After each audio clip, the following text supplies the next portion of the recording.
My name is Mary Hopkins. I am the Sexual Violence Prevention Program Planner with the Minnesota Department of Health. And co-hosting with me today is Adriana Perez with the Minnesota Coalition Against Sexual Assault.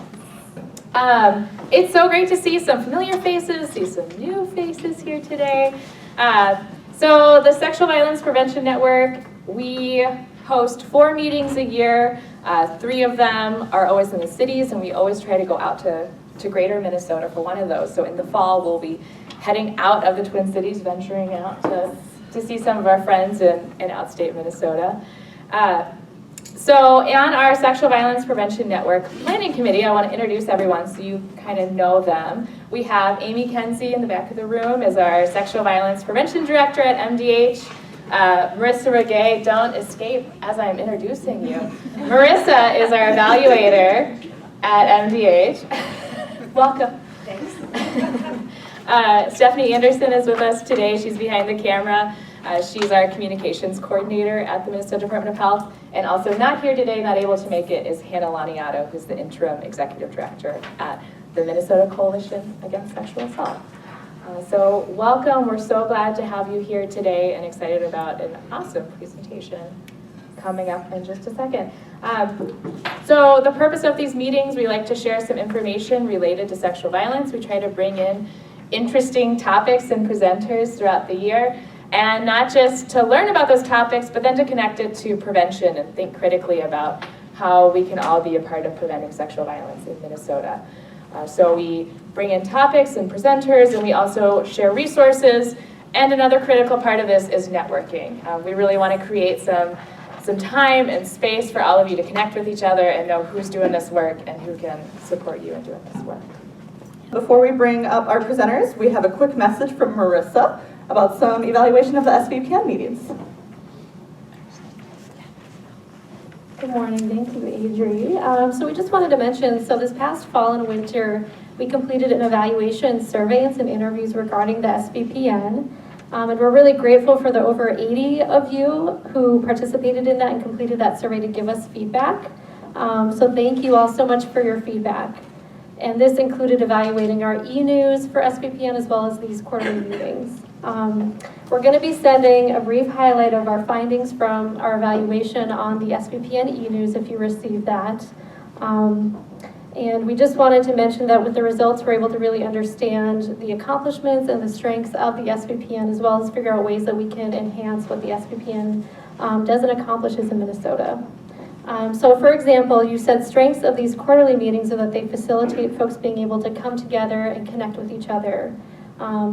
Strengths are that these focus on primary prevention and creating that space for primary prevention conversation and information sharing.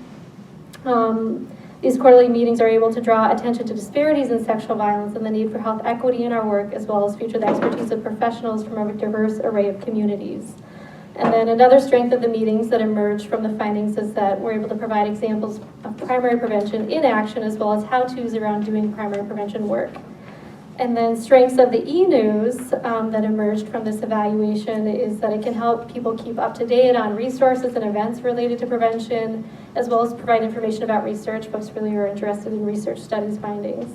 So we just wanted to mention that briefly. We learned a ton from the survey. We're just really grateful for those who completed the survey.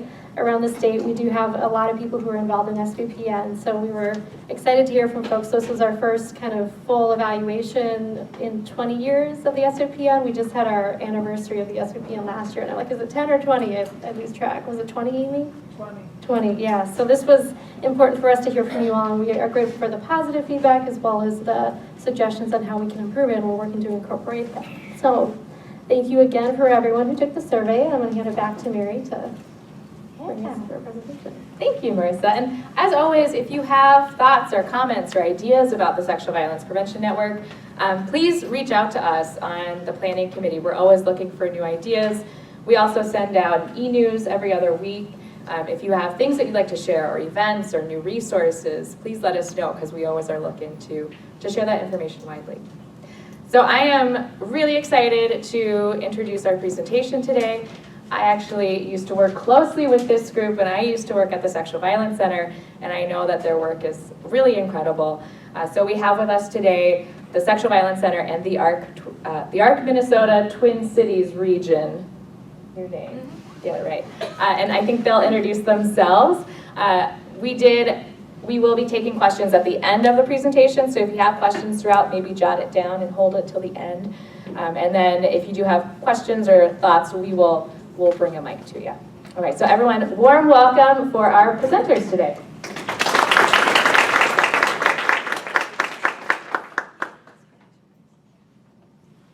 Thank you, Mary. Before we get started, it was great to go through the room and hear who all is here today. And before I ask these wonderful women who are up here with me to introduce themselves, we just wanted to ask how many people in the audience, if you feel confident or comfortable in raising your hand, have supported a person with intellectual disabilities who has experienced sexual violence in their life? And how many people have done that in the last year? How many people in the last month? Good to know. Thank you for the work that you do. There's a richness of experience here in this room where you're supporting victim survivors.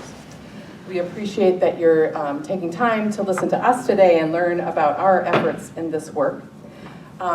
This work that the Sexual Violence Center and the ARC are doing is titled, our collaboration is called Accessing Safety in Hennepin County. It is focused in Hennepin County, although the ARC recently became a statewide organization, so many of the areas of our work are being expanded by the nature of us becoming a statewide organization. And now I'm going to have my panel introduce themselves. Hi, I'm Tricia. I'm in Anoka County. I'm a crew member at Wendy's. I'm a past board member of the ARC. I'm on the Self-Advocacy Advisory Committee. Hi, I'm Katie McDermott. I am the Advocate Associate at the ARC. I'm also a victim survivor, and working on this collaboration is kind of like my healing process. But I love working with these ladies, so. I'm Amy Jerwaller. I'm the Disabilities Grant Coordinator at the Sexual Violence Center. And I'm Georgianne Rumsey. I'm a project manager with the ARC Minnesota and have been working on this collaboration since we began in 2013. Here are some learning objects for today. You will understand that people with intellectual and developmental disabilities experience sexual violence at a higher rates and have many obstacles to access services. You will know the basis of people's first language. You will feel comfortable responding to a survivor with intellectual and developmental disabilities. You will learn about programs and services at the ARC Minnesota Greater Twin Cities region and the Sexual Violence Center.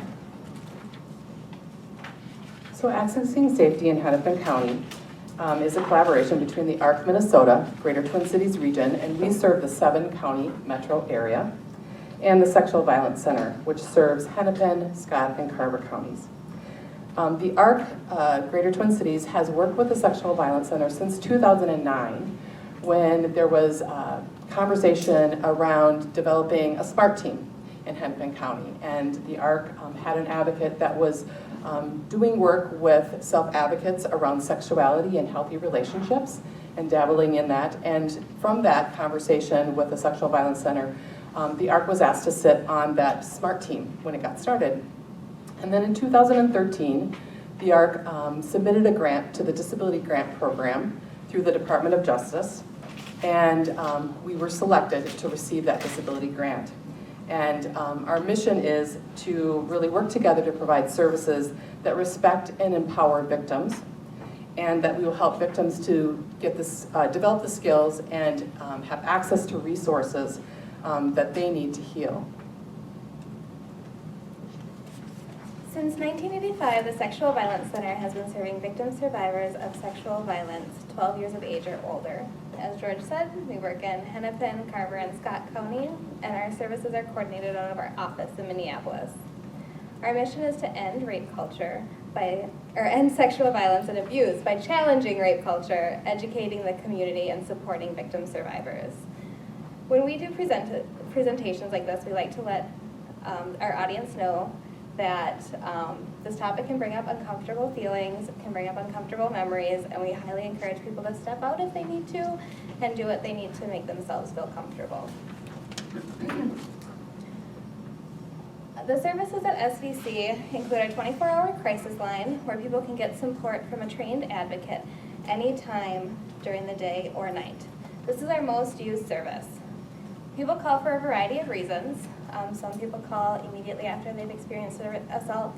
Some people call several years after if they're experiencing flashbacks. We get a lot of calls from family and friends asking for resources or how they can support a loved one who has experienced sexual violence. And we get a lot of calls asking for general information, and we provide a lot of resources and referrals to people who have been impacted by sexual violence. We also offer one-to-one peer counseling. We offer 10 free sessions for victim survivors or for their friends or family members who are secondary survivors. And we have group counseling available with drop-in support groups and support groups specific to certain communities and identities. We do medical and legal advocacies. Medical advocacies are having an advocate present during a sexual assault exam in the hospital. And then legal advocacies can be having an advocate present during a police report or assistance with filling out an order of protection or a harassment restraining order, or even sometimes we'll go to court and just be there as a supporting presence for a victim survivor.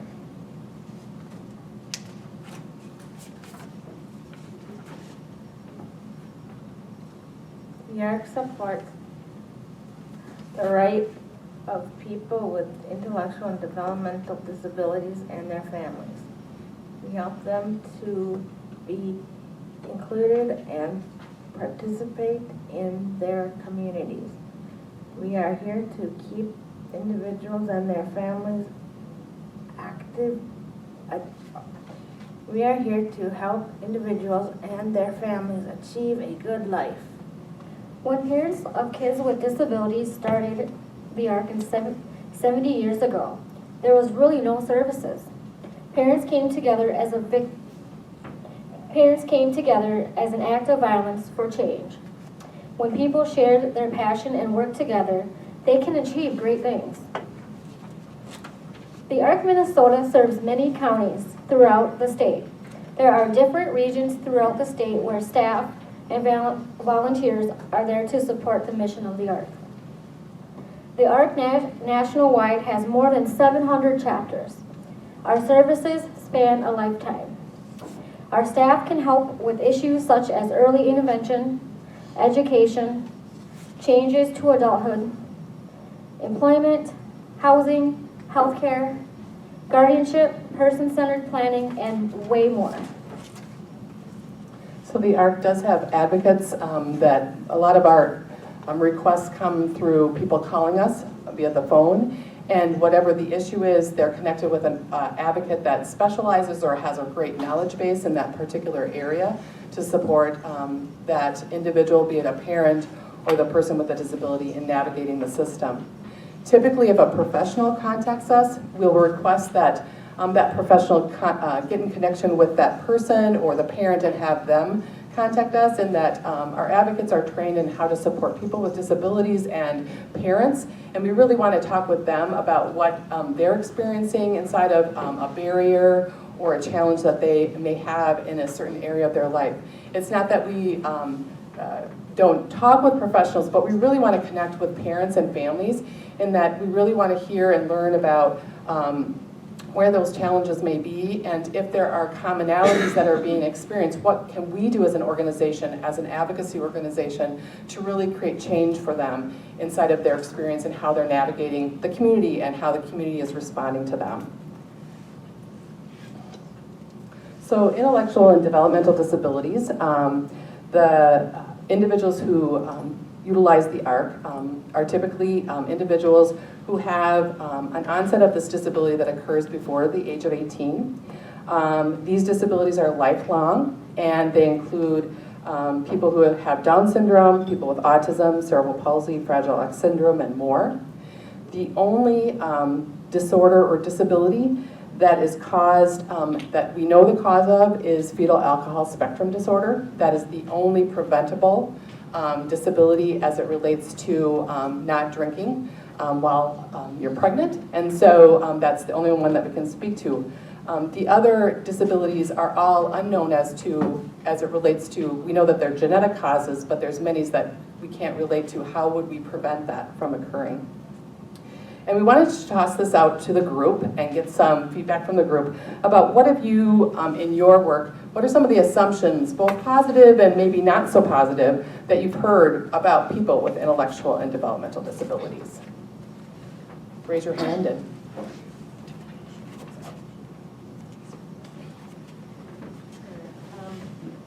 Well, I think a big one for us as sex educators is that people with developmental disabilities don't have any sexual needs or desires or wants to learn this information. And sometimes people are a little nervous to have them in sex education classes, but it's even more important for people with developmental disabilities to learn how to self-advocate and learn about their bodies. And I'm sure everybody here would be like, yes, of course, we are in favor of this. But yeah, that people, just because they might have a developmental disability doesn't mean that they don't want that information or that it wouldn't be beneficial to them.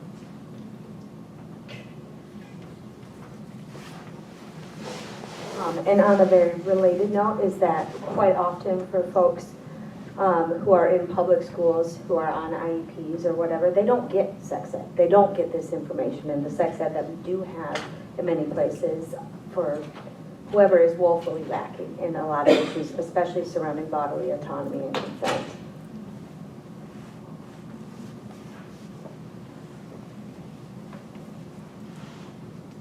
I also know that if they are included in the curriculum, often it's not adapted or accommodations aren't provided, so therefore the information isn't being understood.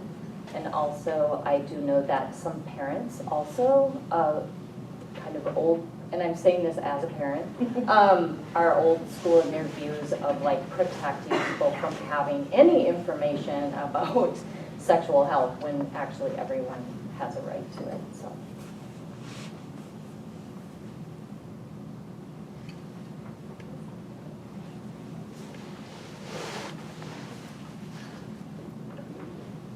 Well, this isn't about people, but it's about the systems that are protection systems, protect people so that people don't need any of this information or whatnot, because family and others are there to protect them, which doesn't work. I think thinking about it from a domestic violence standpoint, we talk often about the unique ways in which violence can be perpetuated against individuals with intellectual and developmental disabilities, especially if that individual is a caretaker and that they are dependent on them for different various medications they're getting from point A to point B, transportation, so that can be leveraged as a way that continues sexual violence or makes that person more vulnerable to not be able to have that self-advocacy or to get the resources and help that they need because they're dependent on that person.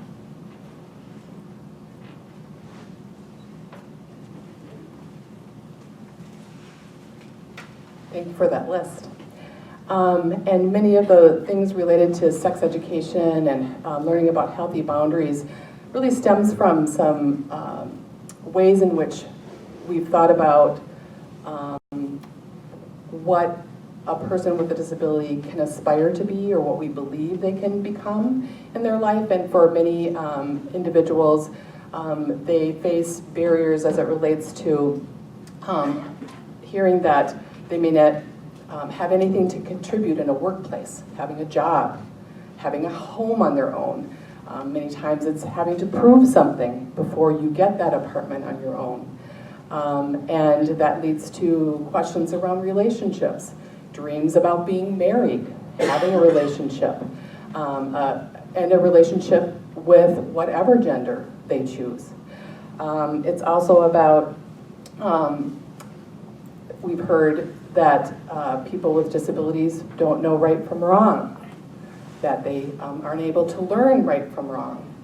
And sometimes they will always need others in their lives to make decisions. And that if they make a wrong decision, they will know that they made that wrong decision potentially for the rest of their life, because the people that meet with them every year will remind them of that poor decision that they made when they were 17 or 16 or 21. And I'm glad that no one tells me all the bad decisions I made in my life, be it financially, the person I dated, the bar that I went to, how late I stayed out on the night before a college exam. I feel privileged, but for many people with disabilities, that's the experience in their life. We've also heard, and this is a really hard one for me many times, is a professional explaining at a meeting who's will say, well, this person is 34 years old, but they are like a 2 or 3-year-old. And saying inside of that, like, well, what does that mean? This person has experienced life for 34 years. And so how is it that we push the envelope to say, we need to talk about people in a way that really is looking at their contributions and what they want to aspire to inside of their lives. Just recently in a collaboration meeting, we were talking about the conversations around safety. How do we normalize the conversations around safety? Because many times in the protection system, we've taken away those conversations because we're going to keep them safe. Rather than having a conversation about that. And what does that look like for that person? And really helping them define what safety means to them. And so when we think about intellectual and developmental disabilities, while these 3 bullet points and maybe some literature you'll read about what might be possible around people who have Down syndrome or autism, it's really about an individual circumstance, and really how is it that we're including them in ways that they have opportunity to learn, specifically around areas where they might be more vulnerable. And we'll get a little bit more into that.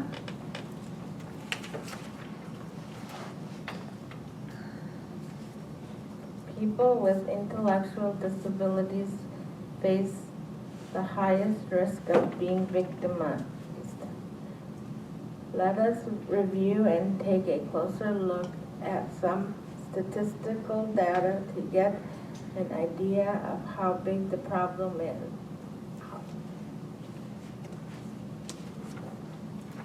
How many people are at risk? More than 4 million. Are they the largest majority group? They are the most diverse. They live, they work, tribute to our communities. A U.S. survey from 2010 to 2014 found that about 14% of people living outside the institution and had a disability. Up to 89% with people with intellectual disabilities have mild impairments. This can make it hard to identify the disability. There are a number of factors that increase the risk for people with disabilities to experience abuse. People with disabilities are abused more. The abuse is more severe. The abuse is more severe compared to people without disabilities. So when we talk about risk, and many times that's a discussion that comes up with people with disabilities, we also need to think about vulnerability. And in order to understand vulnerability of being a victim survivor of sexual violence, it's important to know the ways in which people with disabilities have been viewed in the past and still to this day. And that has continued to create negative beliefs and create barriers for them. There's 3 ways of thinking about disability, and they all focus on the person in a negative way.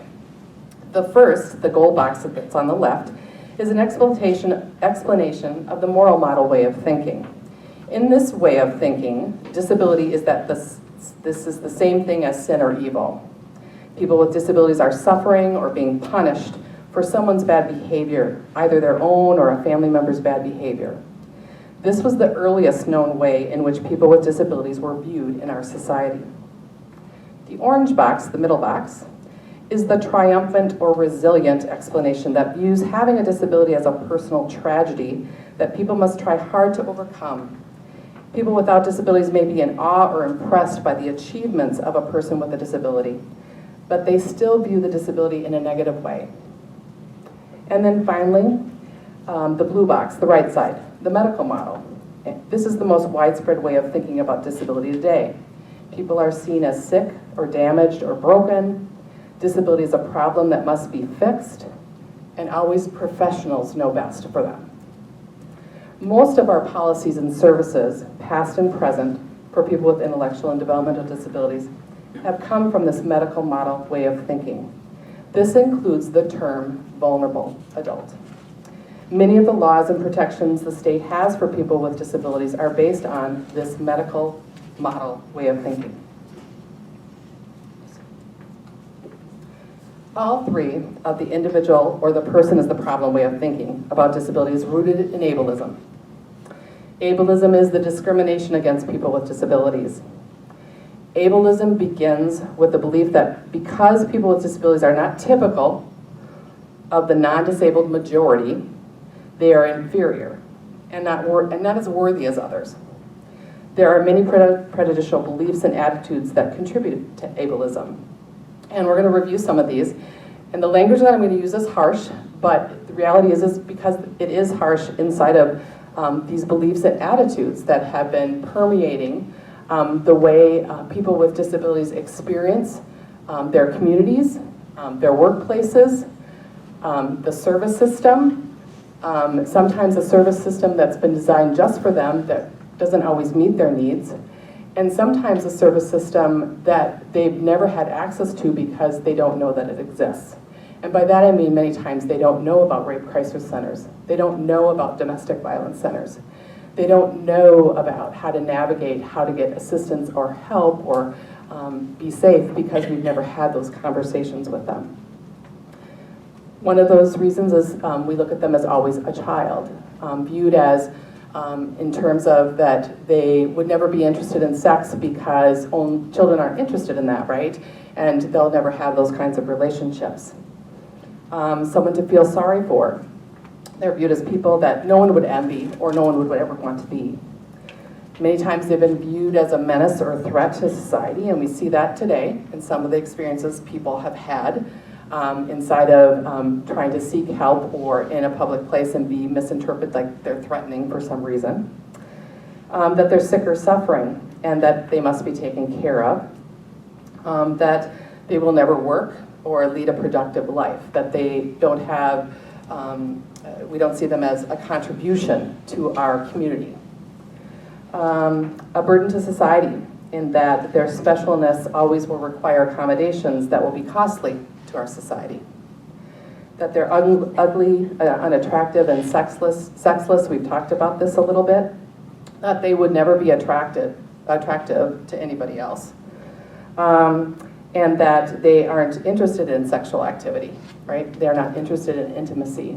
And for many of you in this audience, I know that you've heard people who want to have a relationship, be married, and experience life as maybe their brothers or sisters or their parents who have set a great example of what a loving relationship is.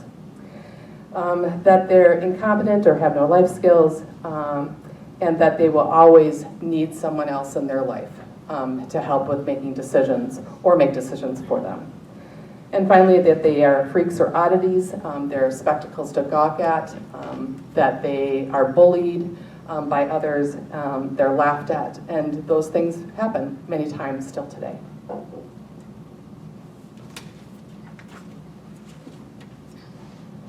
So ableism isn't just about the beliefs and attitudes, it's about how those beliefs and attitudes result in discrimination, segregation, social isolation, and unfair social and economic policies. That means that people with disabilities are not treated equal to people without disabilities, and it really limits the opportunities for them to fully participate in our society. From a traditional or individual is the problem way of thinking, people with disabilities are the problem. And that people with intellectual and developmental disabilities are expected to be passive recipients of their services aimed at curing or at least managing their life, right? And managing that impairment, so that there always need to be other people inside of that. and that services are always best provided by professionals because we always know best. We know more than their parents. We know more than them, as many times the experience that they have inside of their life. And that they are often needing to be served by special services. And here, as you know, in the state of Minnesota, we have a great disability services department by the state. And that typically is the way people have been served in our communities, although more people with intellectual disabilities are not served by that system. But those that are, that system is the way that they should be served. And how do we create that no, the community needs to serve people with intellectual disabilities, and that there are many resources that need to be available to them. The individual as a problem way of thinking has led to people with intellectual disabilities being presumed to be vulnerable because of individual impairment or differences in how their brain or body work. We can also call individual impairment personal attributes, personal characteristics, or someone just being the way they are. So when we think about it this way, we're saying the vulnerability to sexual violence is because of how someone is. It's because of their personal characteristics, such as needing help with activities of daily living, maybe having a lack of self-advocacy skills, not speaking up for themselves, or having their relationships limited to just a few people, often service providers and family members. Victim survivors might not recognize that they're being abused, and if they do know they're abused, they often live in fear of retaliation from their abusers. People might be less able to physically defend themselves against an attack. People might have different ways that they communicate. They might not use words, they might use a device or use signs or use an interpreter. And then, as we've already talked about, there's a big lack of learning about healthy relationships and basic sex education. People often just lack the ability to even just name their body parts. If you aren't able to name which part of your body is being hurt, how are you going to tell someone what's happening to you? There's a lack or a denial of education, a lack or denial of income that limits and prevents someone from becoming fully independent, limits and prevents someone from getting out of an unsafe situation. A victim survivor might not know how to report. Do they call the police? Do they call adult protection services? Have they ever been told who or how to report to?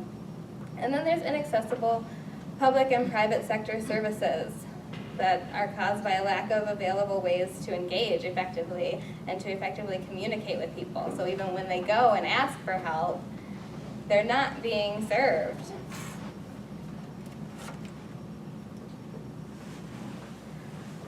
On the left-hand side of this slide are 4 more personal characteristics or attributes that are believed to make people with disabilities more vulnerable to sexual violence.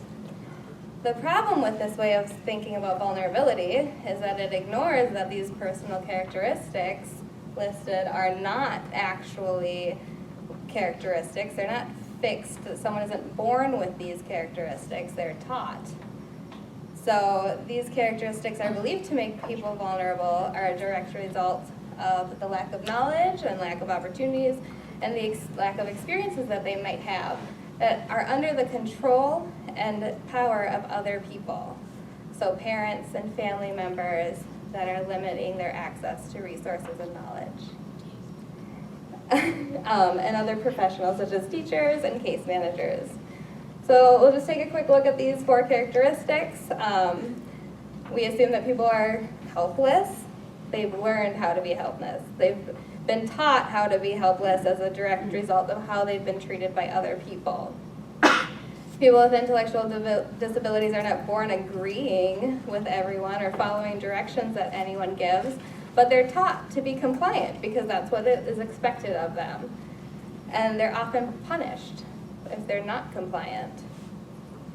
People with intellectual disabilities may be more compliant out of a desire to please others because they want to be included, accepted, and liked by others in a society that often excludes and belittles them. And people with intellectual disabilities might have a different sense of personal boundaries because their personal boundaries have been repeatedly broken by others. They don't have a say in whether or not they get those personal cares. They're told they just need to do it. They don't get to choose what days they take showers. They're told what days they do that.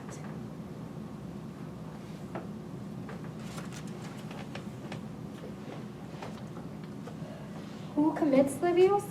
40% of violence against persons with disabilities is committed by people, victims, or has a casual acquaintance. For people without disabilities, it is only 32%. 11% of abusers are parents, children, and other relatives.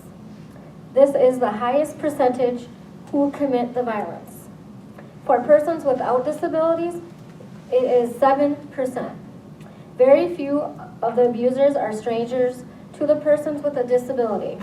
Often these abusers access to many persons with a disability, even though there are rules and regulations to prevent abusers from working as caregivers. More work is needed in this area.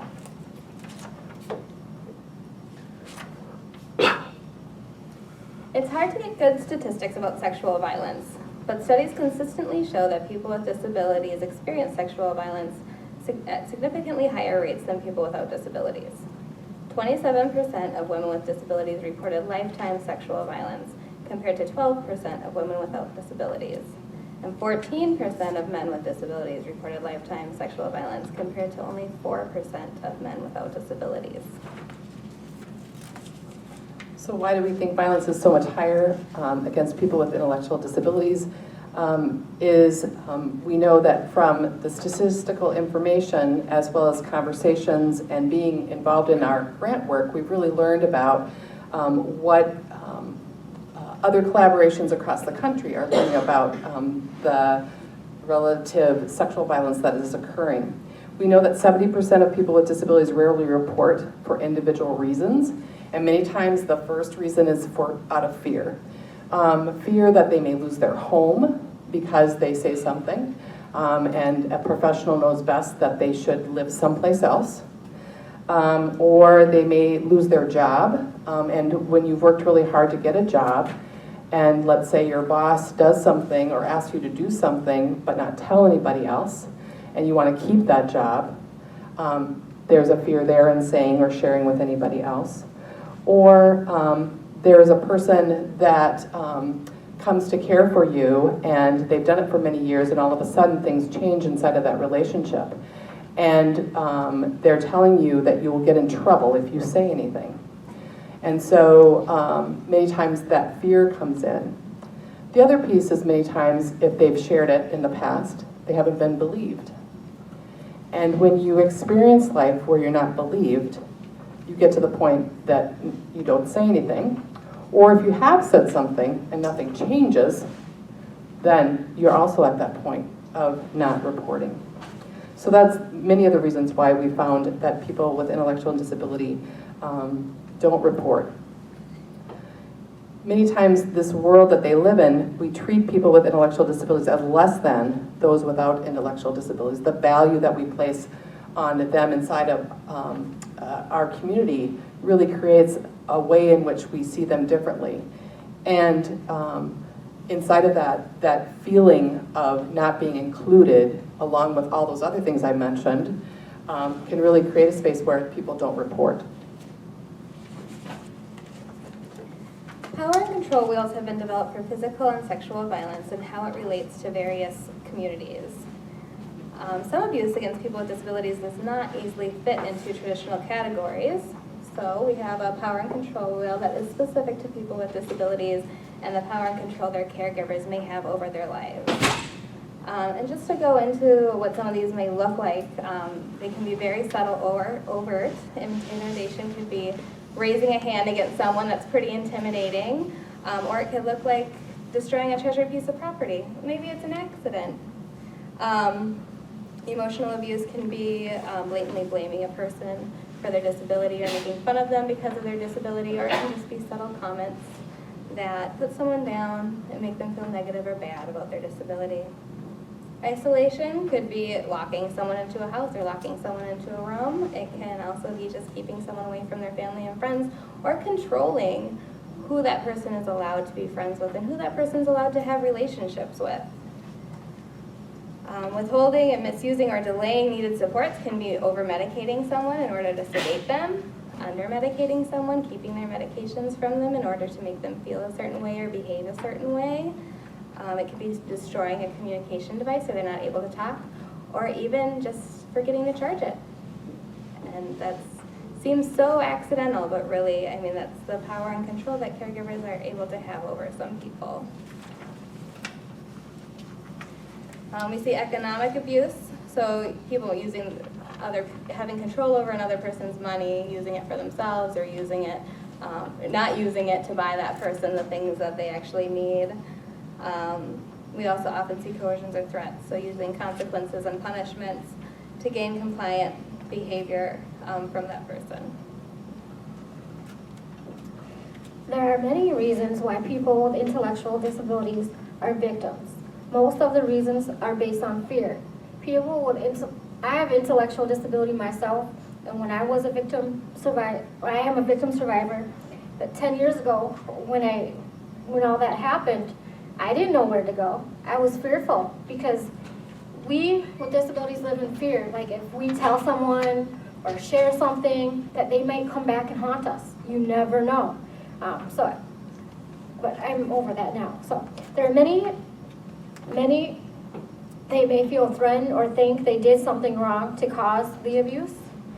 Many times they have not been taught about what abuse is. Many times the fear that they will be hurt, even more if they say something. They may think that the perpetrator will come after them. You never know. Many times they experience many barriers of reporting. They do report, and the investigation takes a long time, not even time, or may not even happen at all. So you never know what's going to happen.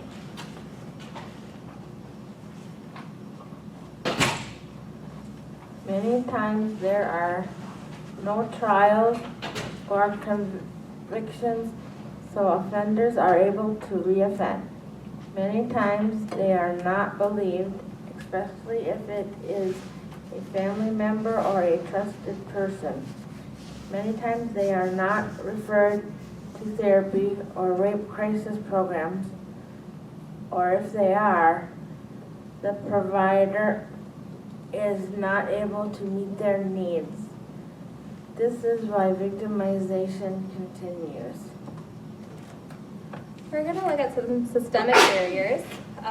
These barriers prolong the violence to people with disabilities and make it difficult to end abusive relationships and situations.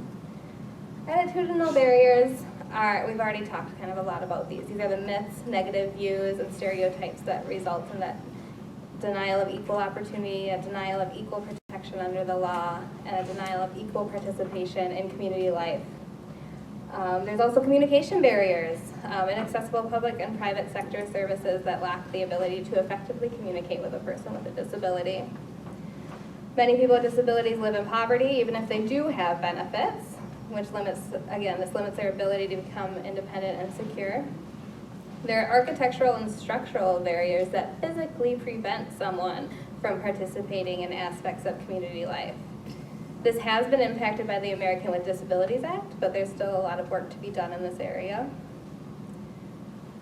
Disability service systems themselves can be barriers because many times these systems move to overprotect. They attribute that abuse to the person and that person's failure to recognize the risk, when really abuse is the fault of the abuser.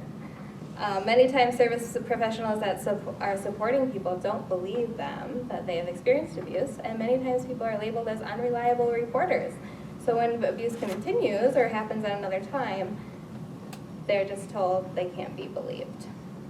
And then there's our service system, our domestic violence and sexual violence services that think they're unable or lack the information to meet the needs of people with intellectual disabilities.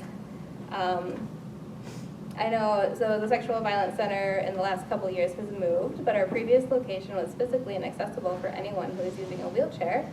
And we would, of course, meet someone in a community, but it's still a barrier, not having a place where people who use certain assistive devices can access. Luckily, we're in a wheelchair accessible building now. There's also the issue of persons with intellectual disabilities not being given contact information for sexual violence or domestic violence services.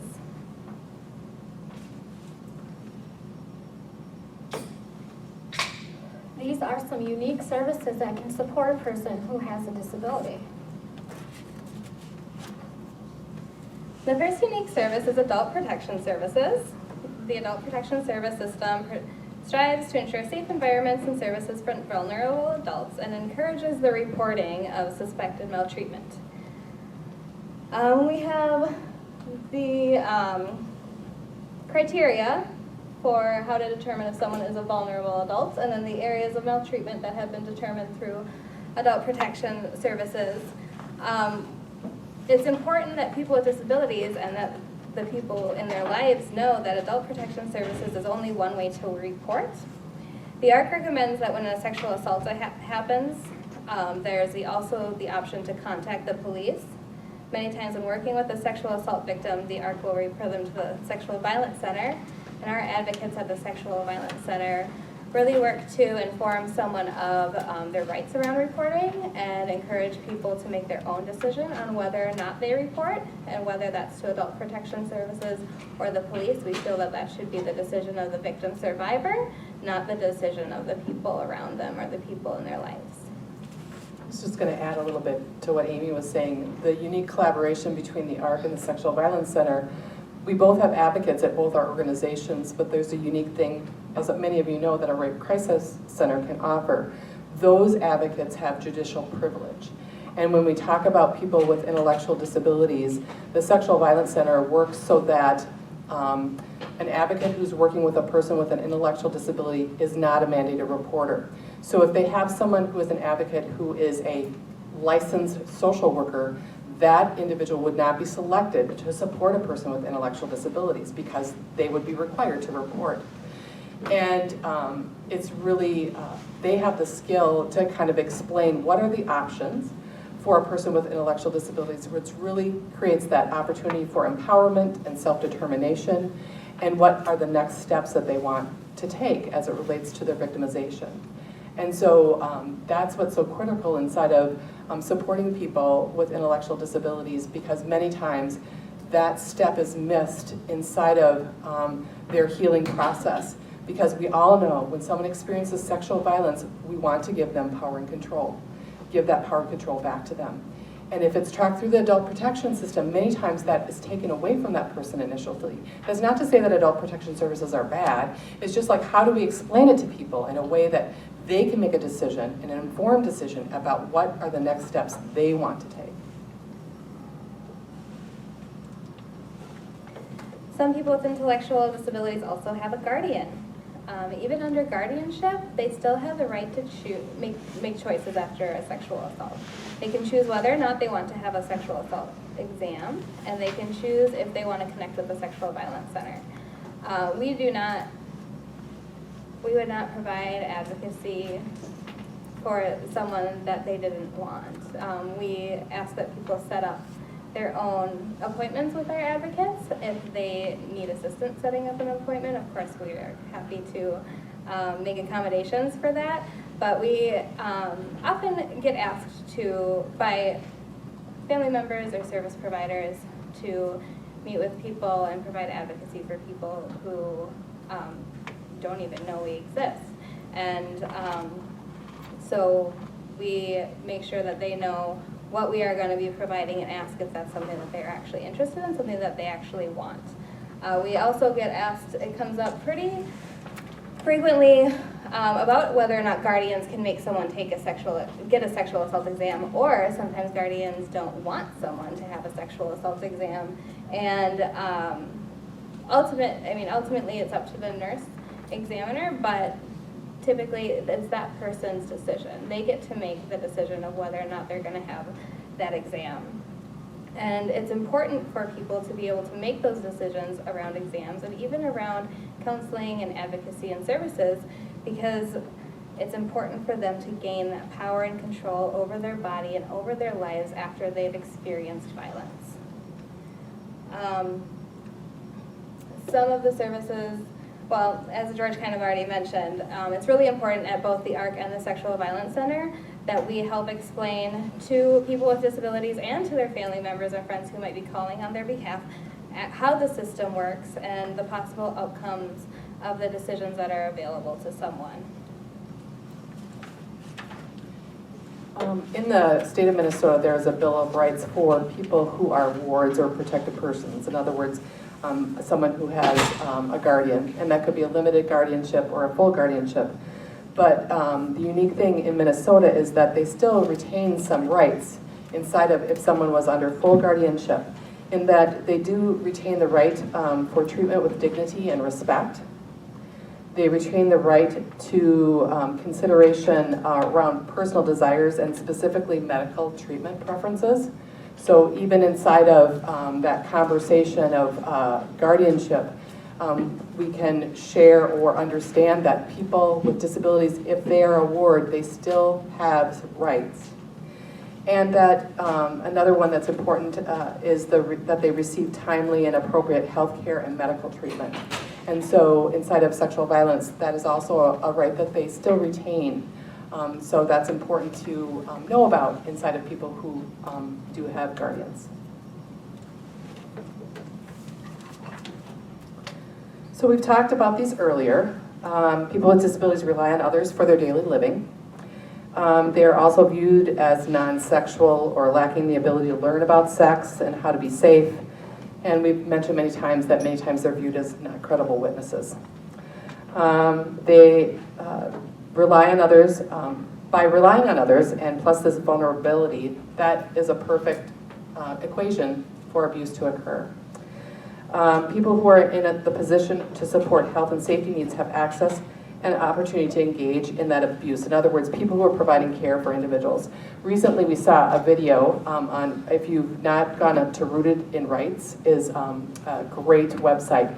And they recently did one that we showed on our Facebook page. We posted it was on Mother's Day, about a young woman with disabilities who, she had a physical disability, and we commended her mother as it related to how they talked about how she experienced the lack of boundaries when she was in school. She required physical therapy, and the physical therapist would do the physical therapy right in the room, and how that impacted her. And so really, and then her mom really talked with her about that experience and how would that look like and what would be needed to change in really supporting her. So it was just like how that gets experienced by people with disabilities at a young age to really be impacted by not being asked how people can support them when they need those types of cares and supports. What does that look like? And that just because a new staff member shows up today because the other staff member is sick, like how are we training people who support people with disabilities to really ask them? And really talk it through before you just engage inside of some of those personal cares that really invade boundaries. Stories are powerful. We've heard that story that I just gave you, but we also have a video that we'd like to show to you today. We utilize this in our training. This video may make you feel somewhat uncomfortable. These are people with disabilities sharing their personal stories around their experiences with abuse. We encourage you to take care of yourself. This is about a 7-minute video. I got beat up by staff. Cheryl was punching me in my He penis. was kicking me, punching me, said she was about to hit me. Sexually I assaulted, was sexually Hurt. raped, no one really released. sicky. I had a lot of I anger. was scared. I She deceptive. didn't do what me to talk. My lips with cigarettes. Inside the body. tried to have him stop. And then I asked myself, why am I in this world if all we doing is being hurt?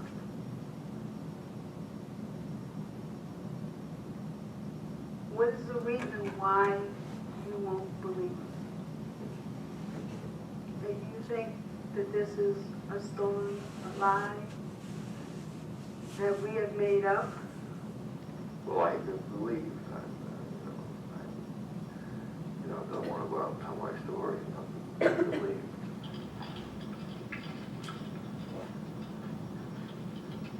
I am going to tell you a very ugly story. It is a real fact, okay? Cheryl started abusing me. She put me outside when it is snowing without my shoes on. Cheryl tried breaking my legs. Cheryl and Tim hit me with the wood ruler on my ankles, and the wood cutting board, and a pot out of the kitchen, and Cheryl and Tim used very, very, very hot water on my feet. Cheryl unprogrammed my liberator because Cheryl didn't want me to talk. Cheryl pushed the ruler down my throat and said it is slow way to die. I need help at night. Once she assistant, my job was to help me at night when I had to go to the bathroom and stuff. And she got mad because she had to keep on getting up. Well, I was a little scared because I had the feeling she was going to hit me. Sometimes when people raise their voice, that's the next thing happened.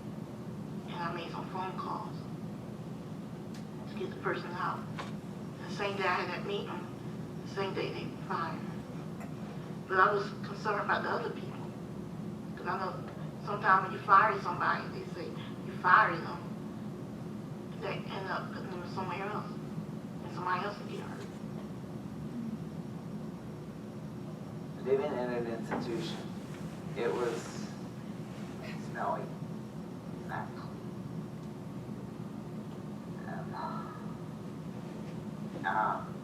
I got beat up by staff.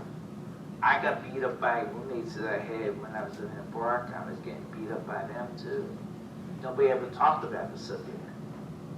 It wasn't an issue. It was like swept underneath the rug, like everything else in this is swept. Carry it with you all the time. I was sexually abused when I was 10 years old. By a person in the show workshop. I think he liked to pick on people with disabilities because they wouldn't be able to tell. It still haunts me after 49 years. Because I'm not sure what's going to happen. May happen again, may not, I don't know. Reality didn't hit me for a very long time. Because I was thinking that I was in a dream world somewhere. I wasn't here. I felt that I did something that attracted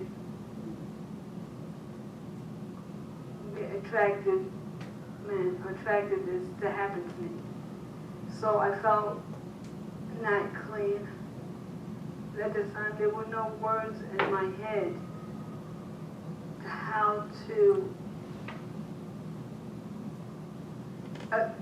tell it to my parents and also accept that I'm a victim. Enough is enough, with the system, If you're living in an institution, you gotta be safe. If you're living in a community, you gotta be safe. So the community is safety. Makes me feel a little bit better every day that I feel that somebody's out there listening and they're not putting me down for being disabled, being, not being able to defend myself. Push strong, sometimes you can't kick push the person off. The only thing you do is use your voice. I'll say, no, stop. It is very hard, but I am trying to move on with my life.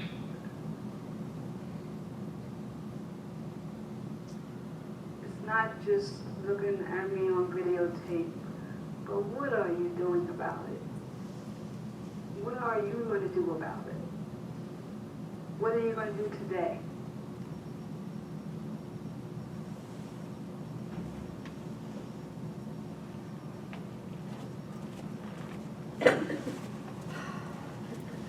That video makes me cry every time I watch this video because it's hurtful.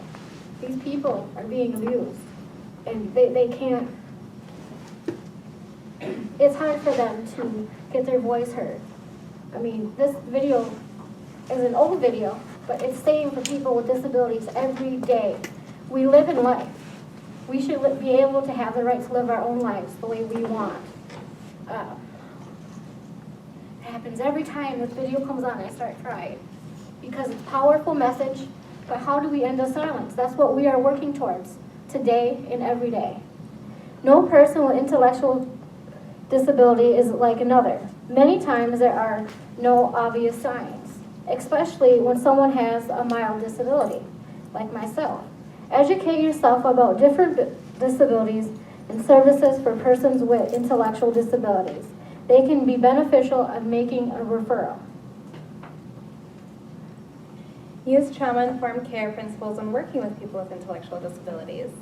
As we've already said, many people with intellectual disabilities have experienced trauma.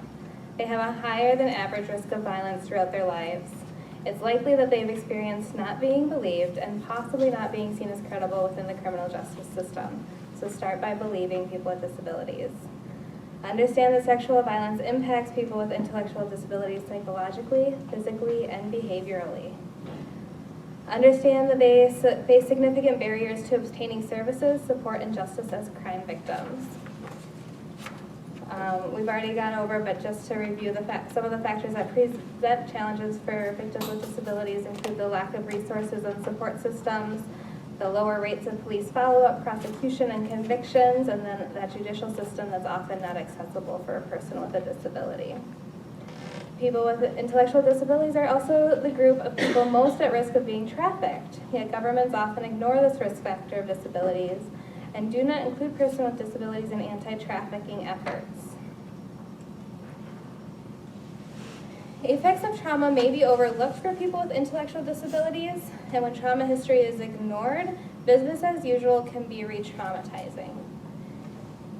Can anyone here think of anything from the video that may be overlooked as part of a disability or as a problem behavior?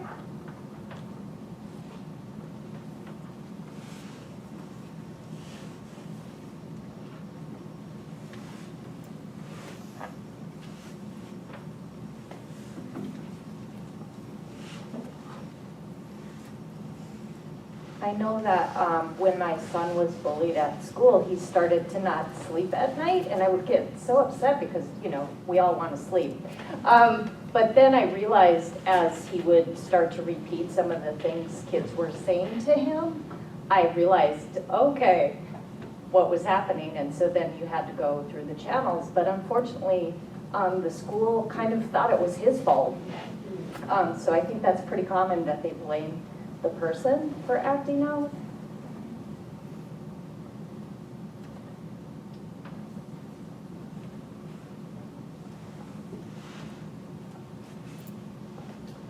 So I also have a child with developmental disability, and when he was at a respite program, he was abused physically by a staff person, and he doesn't use words to communicate. So thankfully there was somebody else on staff that was willing to report on his behalf.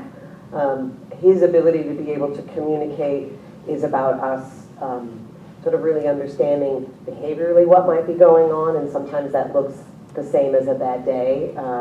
So that's a very difficult piece, is the component that when he's not using words to communicate, and for us as a parent really trying to understand how we can support him in being out in the community in an environment that is there to provide respite.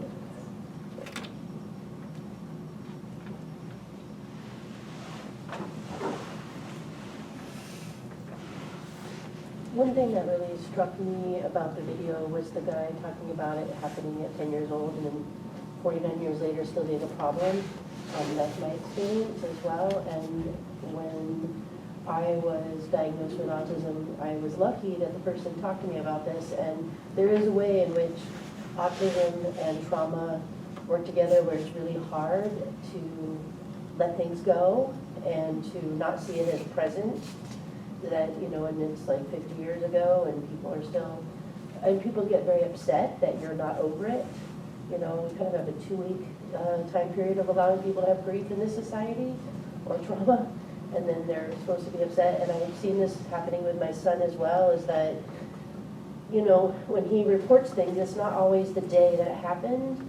It can, and especially before he was 8, it was always like 6 months later.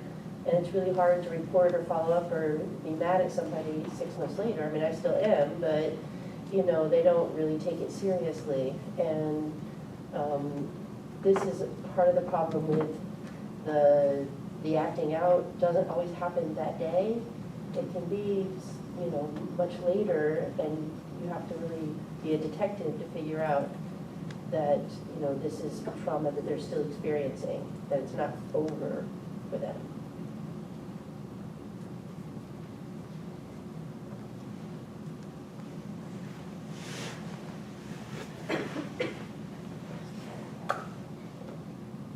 There's a lot of things, but one of the things that I was thinking about is how much in what I call disability world, for people with intellectual and developmental disabilities in particular, of how much we are attuned to behavior, but not attuned to understanding what is really going on with somebody.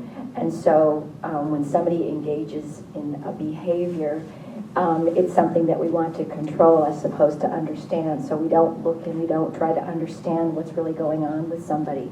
There's a concept called diagnostic overshadowing. And essentially this happens very much to people with disabilities across the spectrum, but in particular people with intellectual and developmental disabilities or people with serious persistent mental health issues, is that we attribute everything to the label or the diagnosis. So that anything that's going on with that person is because of the label or the diagnosis or the disability. And so we're unwilling to really understand that when you think about trauma and how somebody is having a trauma response, and what are we doing? We're labeling it as they're having a behavior and we're trying to correct that or fix that. And all we're doing, that business as usual, is we're just re-traumatizing people over and over and over again. And so it's so important for us to not do that, you know, especially in the work that I know that most of you are doing in here, that, you know, take away the label and try to understand what do we know about how people respond when they're victims, survivors of sexual violence, the array of ways in which people respond, and understand that, and that it isn't different for people with intellectual developmental disabilities. We have to really get past this whole concept or this whole notion of just diagnostic overshadowing. It's because of that, and that's not it.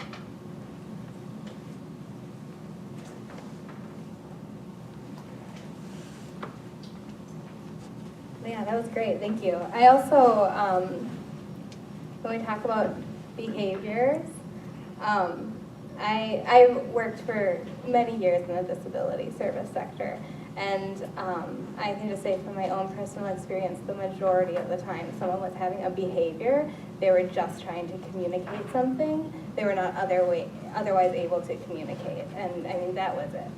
I don't even know, but I just personally believe behaviors actually exist. I mean, isn't it all just communication? But a good example that I have of how trauma responses can look like problem behaviors is when I worked in group homes several years ago. I worked with an individual who was refusing to take showers. And for health reasons, it was very important for that person to take showers. And showers were given on a schedule, typically just one staff in the shower with the person, you know, fully nude and washing their entire body, and they were having none of it, which was fine because I worked with a really good crew of people, and we worked with them to find out what they were comfortable with, and so it was 2 female staff with them in the shower, so there was a witness just in case anything happened. And we keep them covered as much as possible and just uncover the parts that we needed to help them clean.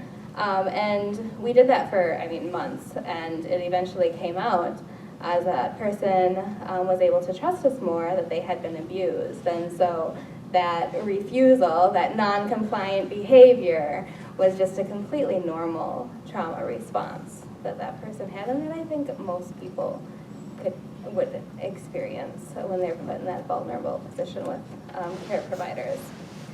Other trauma responses can include unexplained outbursts, not taking care of themselves. That refusal of self-care is very common. Missing appointments, not calling back advocates, or talking over other people, interrupting people. These are completely normal responses for someone who has experienced trauma and someone who has experienced sexual violence. And as we've said, people with disabilities get these completely normal responses labeled as problem behaviors. So what is a victim-centered and trauma-informed approach? We kind of talked about this, really understanding that what the behaviors are can be tied to a history of trauma. And that victim-centered approach for those of us who work in the disability areas is similar to person-centered practices, right? It means that we're putting the person at the center of the issue and concerned with all that we do and how we're supporting them. We're really thinking about that victims' wishes, safety, and well-being takes priority over all other matters.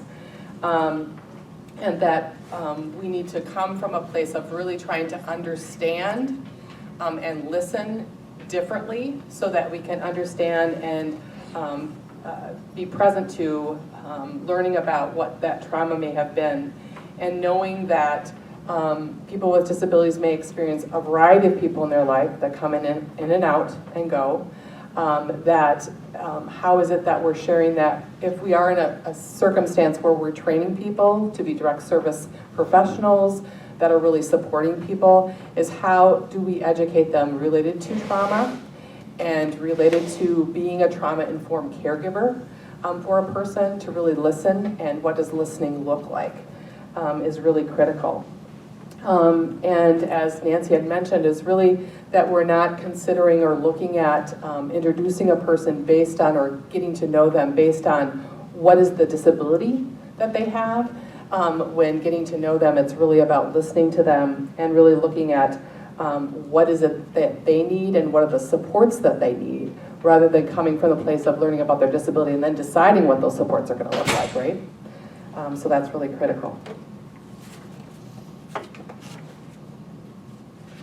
We also want to make sure that we use the term victim survivor and educate people about that, because then they are present to owning or understanding, like, that occurred to me.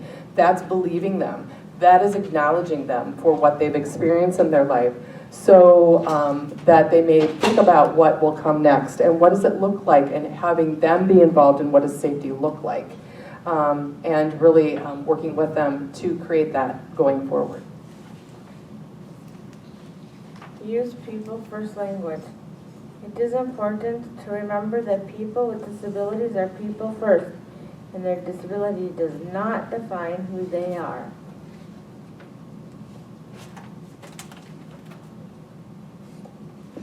Ask how you can help.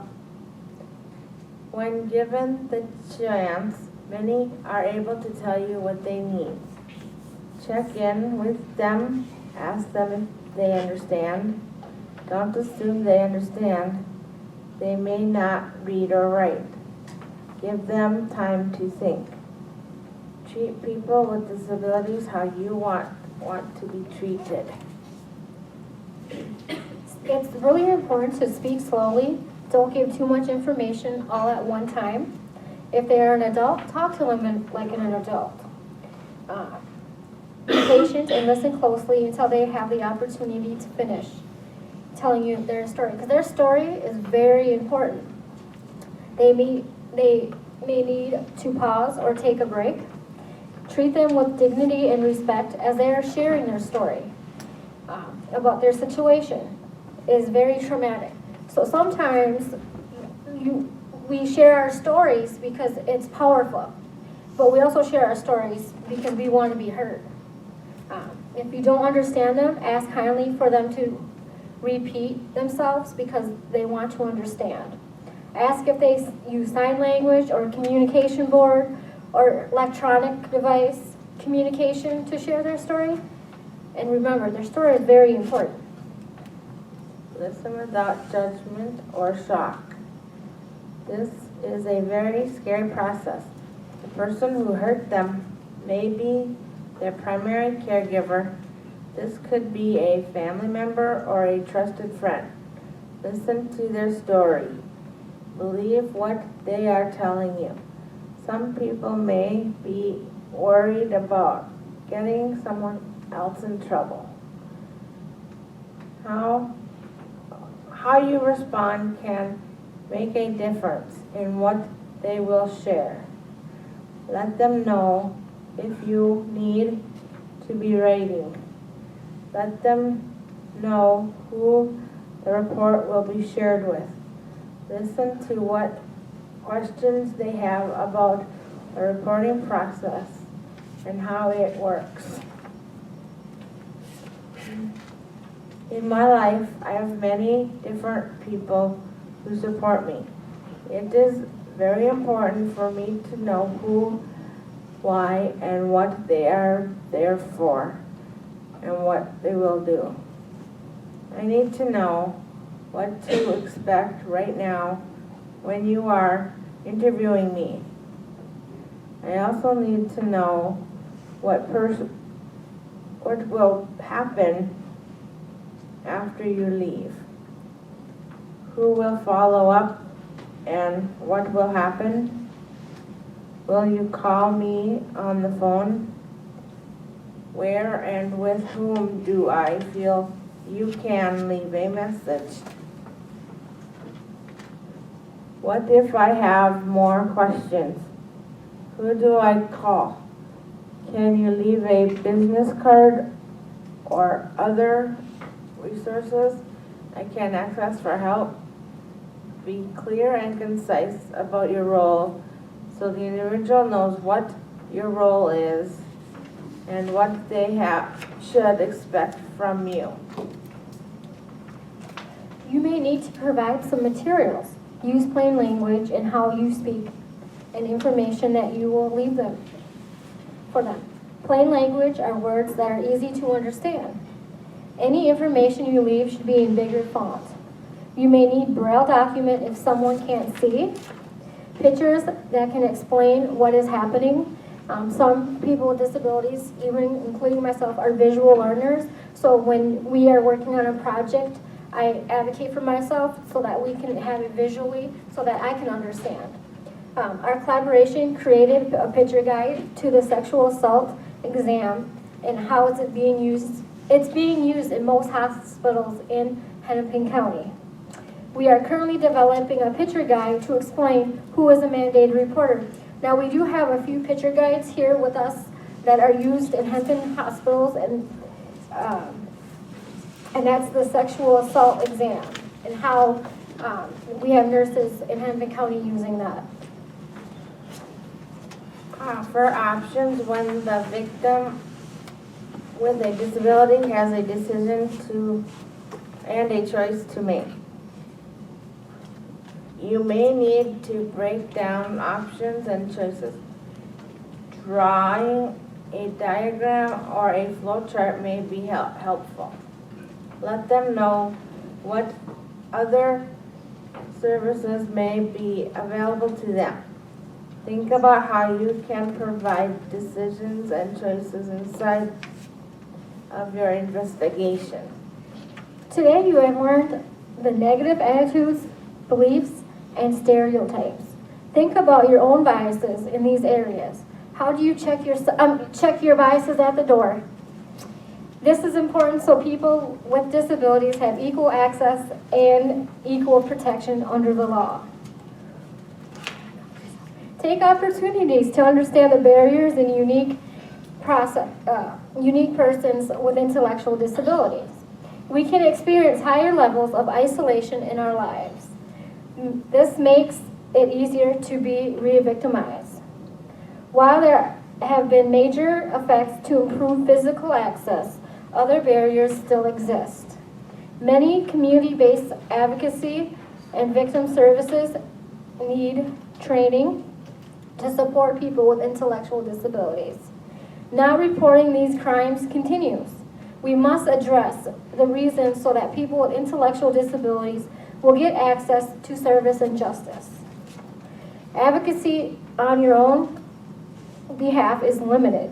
Self-advocacy with people with disabilities on this topic is very limited. Just with many crime victims, we need tools and support to fully participate. Victims of a crime have a right to an advocate. Make sure they are provided with one. An advocate from the Sexual Violence Center or an ARC advocate can work together to make sure the person has appropriate support and services. Every state has a Victims' Bill of Rights and victim crime compensation program. A sexual violence center advocate can explain it to the person and to their guardian if they have one. Every person has a support network. The network may be parent, sibling, other relatives, guardian, social worker, direct support professional. Most people with disabilities have someone who assists them with certain aspects of their life.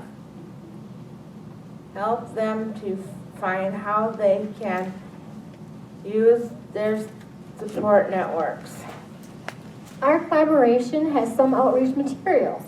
We use them to get people with intellectual disabilities connected to the ARC and Sexual Violence Center. Here is one of the outreach materials. It is an important message on the front. Every person has a right to safety and the right to live their life free from sexual violence. Sexual violence is never okay. People with IDD experience sexual violence 7 times more often than people without disabilities. People with IDD rarely report these crimes because they live on fear and they're scared to report. We developed this flyer so that anyone could share if someone to connect to the ARC or the Sexual Violence Center. Persons with disabilities are looking for a confidential resource to talk with someone. The Sexual Violence Center can also help and be a resource to secondary survivors like parents. Persons can call today or months or 5 years for the time of their experience with sexual violence. People with intellectual disabilities live their lives very isolated. They need to know how to connect with advocates, hospitals, or police. On the back is the contact information for the ARC and SVC. You can help us if you want by asking your local coffee shop, grocery store, faith community, or other public place if there is a place to post these flyers. We do have some extra flyers today that we can give you. We have created a poster that can be shared. We want to share this poster and at local community boards, in grocery stores, coffee shops, churches, and city office buildings. We also have extra posters if you want to share them in your community.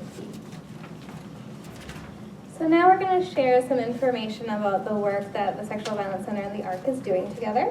Our current collaboration grant has 7 initiatives.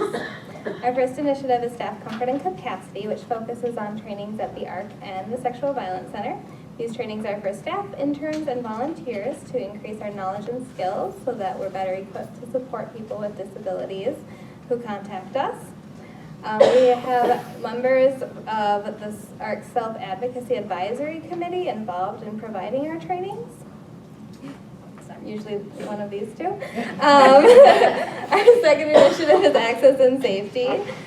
This area is around creating more access and safety at both of our organizations. A team of staff and volunteers from each agency complete annual reviews of our organization's physical space, documents, and things like that, and then make recommendations to our agency leadership that are specific to increasing the access and safety.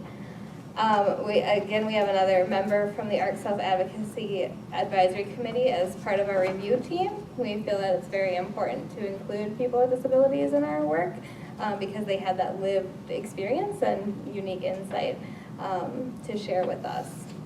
Our third initiative is Policies and Procedures. Our collaboration has identified areas to revise or develop guidelines, policies, and procedures. These are focused on increasing safety, confidence, comfort, and empowerment when supporting people with disabilities.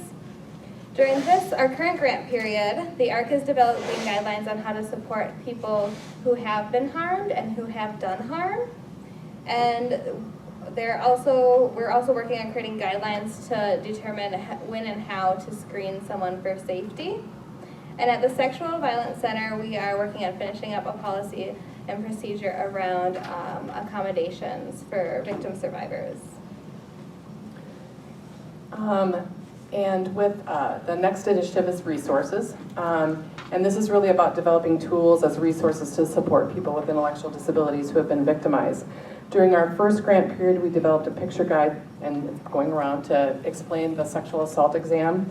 And those are used by advocates from the Sexual Violence Center, and I believe they're also included at each hospital in the SANE nurse cart that they bring when someone comes in for an exam. And they have been well received in not only explaining an exam to people with intellectual disabilities, but just to any person who is there at the hospital. We discovered in our first grant, in conversations with self-advocates, because they're heavily involved in our work, that many of them didn't understand what mandated reporting is. They didn't understand. They're told typically annually about mandated reporting, but it's not really explained in a way that is accessible based on what we were hearing from people. And we really felt that they needed to show what that is and what are their rights inside of mandated reporting. So our collaboration is in the midst of creating a picture guide to explain mandated reporting, and actually tonight we're presenting to our committee to get response to the guide before we send it into our grant funder. And they've been heavily involved inside of this work to help in developing tools to really explain what that means and their choices inside of mandated reporting.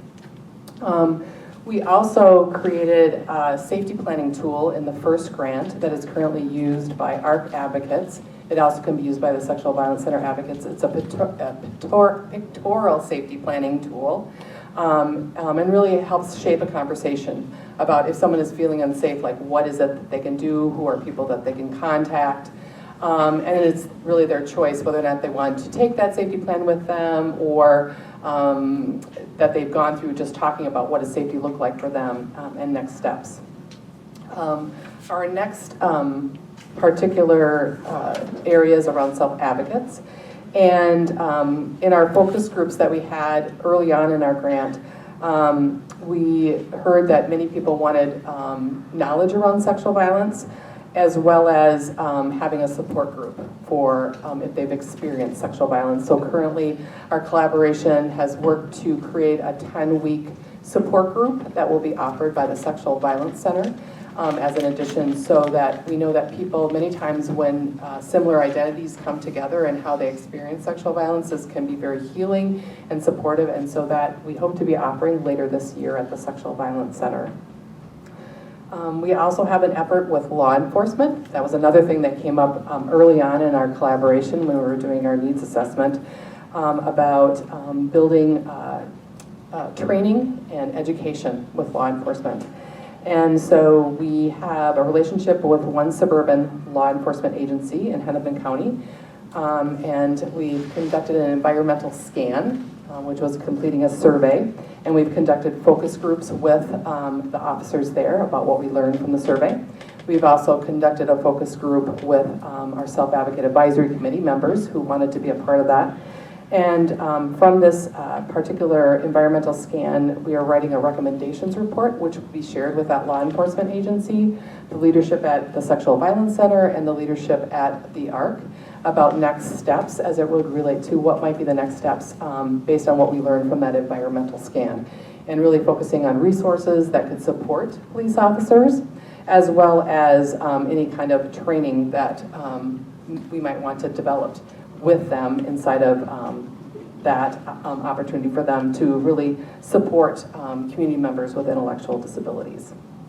And then the final area, which we took on in this, we received a continuation grant after our initial grant, was really to do outreach. Well, when I first got involved with this grant, we wanted to do outreach right away. We just thought we needed to get out there and be really connected with people. But what was really great about this disability grant program is they really made us think about what was that going to look like, and how are we going to do it in a way that we wouldn't re-traumatize people. And that was really critical inside of the work and really exploring what was the mission, vision, and values of these two organizations coming together. And that was what was really great about this disability grant program. So in the continuation grant, we worked on, because we had talked about all of that and what that would look like, and we had developed the training to build our staff's comfort and capacity to support people, it was now time to do that outreach. So you saw the materials. We have posters and flyers that we're sharing in the community. We're doing trainings like this to professionals, and we've been connected to some service providers who want us to come in and do some training with their staff. We have all along been working with the ARC's Self-Advocacy Advisory Committee and letting them know about our work and what might be some other connections for us out in the community to talk with people with intellectual disabilities about this particular topic area and really listen to them as far as what their interests are. If you know of any groups that would be interested in having us attend, this presentation might look a little bit different based on the group that we're speaking to, but most of the time we are trying to do presentations in a way that can really allow access for anyone who's in the audience.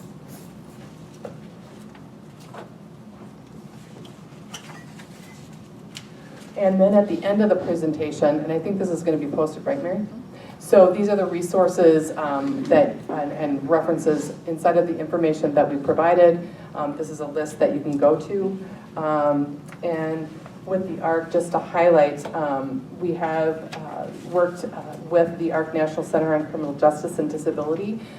It's a great resource out there. There are a lot of great, there's some tools to use with people with intellectual and developmental disabilities about describing what is abuse. They have some tools that they've worked on, as well as if you wanted to know some statistical information, that's one of the places that we got some of our information from in developing the trainings that we have.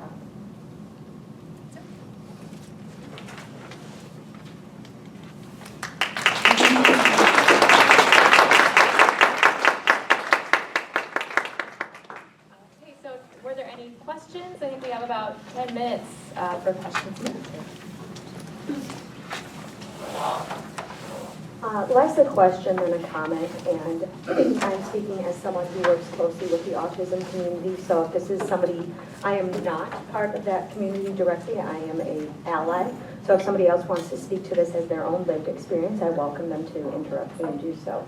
I wanted to circle back to the person first language discussion, and I think it's very evident in the work that you're doing, the way you talk about it, that you truly do center self-advocate experiences, and I commend that.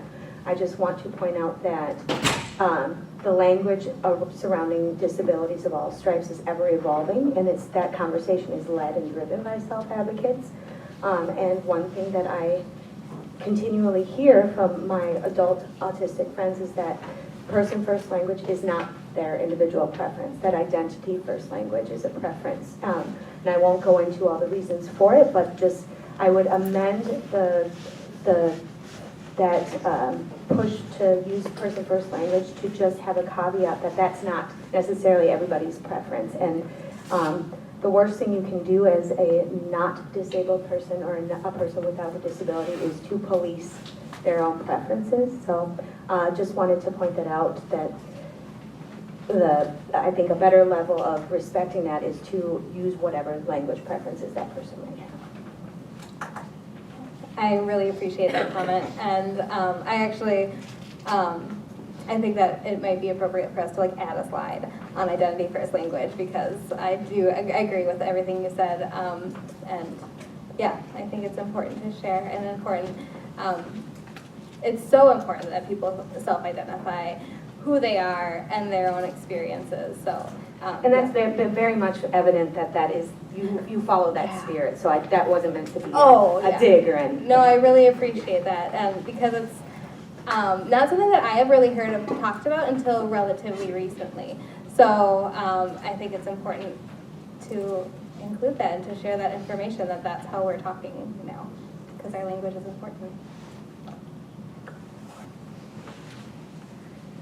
As an autistic person, thank you. My question was, you said you work with 12 and older, and Is there another organization that's working on this same issue for children? And, you know, getting this kind of information to school people about not re-traumatizing our children over and over and over and over and over and over again? And so I was interested in that. I do not know of any organizations or projects currently working on that specific population of children with disabilities who have experienced sexual violence. Or prevention. The only resource that I would put out there would be the Vera Institute of Justice. They do work around children's issues. If you go to their website, there's a specific area that you can, and you might get connected to some organizations that are specifically focusing on that particular area. Our disability grant program primarily focuses on adults. But great question. And I know that there's several child advocacy programs in the metro area as well, but I'm not sure if they're working at the intersection of disability and child abuse necessarily. So Corner House would be a resource then? Yeah. That could focus specifically on that intersection if they're there. Yeah. Right. So first of all, thanks so much to all of you for this great presentation. Backing up to your strategic plan, I just am wondering about, as you're developing policies and procedures, what are you thinking you'll do with that? Who's your audience? How will you roll that out? What are your thoughts on that? So the policies in the disability grant program, the focus is on what kind of policies and procedures inside of your current organizations would you work on in order to better support people with intellectual and developmental disabilities who've been experienced sexual violence. So at the ARC, our first in our first go through, we focused on mandated reporting.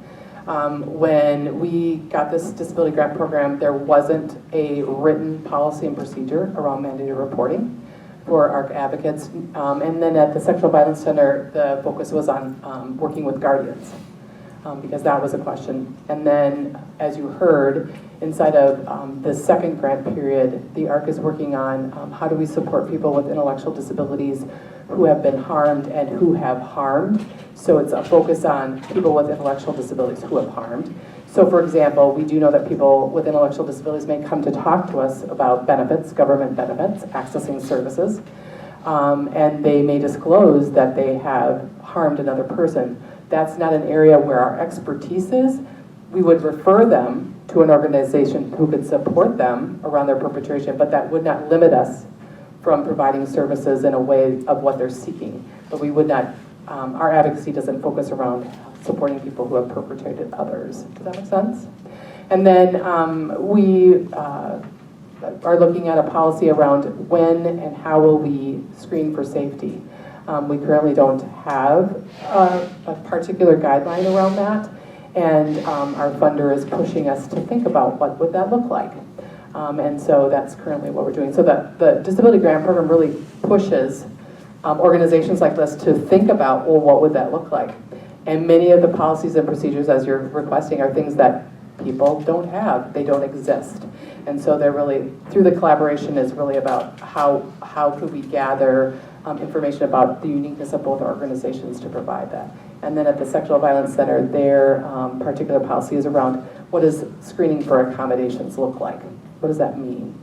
And so having a disability organization at the table for them makes them maybe think differently about, well, what would that look like?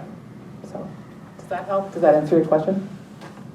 I know that on the Vera Institute of Justice website, there is a place where you can see a United States map, and there's like little emblems, and you can go to those little emblems and you can click on and see what products each of the collaborative efforts are currently working on. And many of the collaborations are like ours, but some are different. Some are domestic violence programs with disability programs, some are statewide efforts, some are local efforts, and there's some unique resources out there. So I'd encourage you to look at that as a way to gain a better understanding, because there are some really exciting new tools that people are developing out there that really support the area of disability and violence.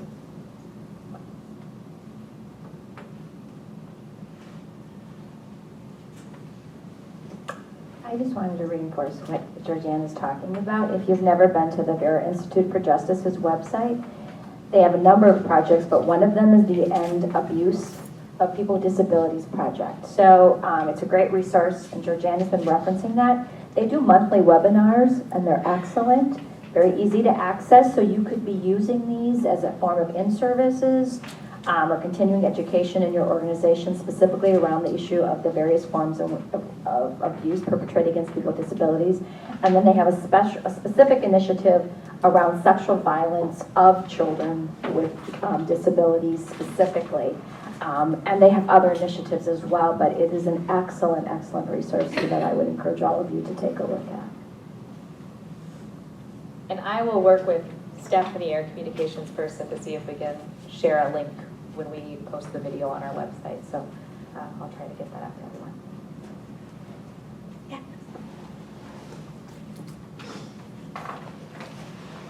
That, I was just looking through that visual guide. That is fantastic. Is that available online as a resource, or is there a way that we can, organizations might be able to have a copy for reference?